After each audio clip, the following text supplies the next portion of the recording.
ఇప్పుడు అత్తమ్మ హాయ్ చెప్పు, హాయ్ చెప్తా ఏయ్ అమ్మమ్మ నీ 2 చేతులు ఖాళీ లేవు. పెద్దమామి హాయ్.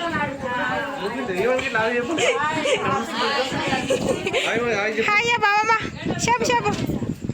రేపు చేయి గుర్తుకు వేయాలి, అట్లనే పెట్టుకో. హాయ్ అక్క. అమ్మా హాయ్.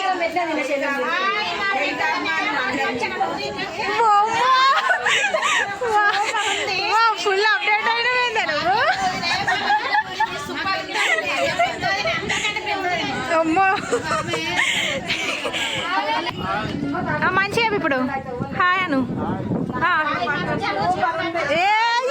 ఈరోజు మా వదిన మరదళ్ళ గాజులు పెట్టి నీకు వచ్చినాము. చికెన్ మాత్రం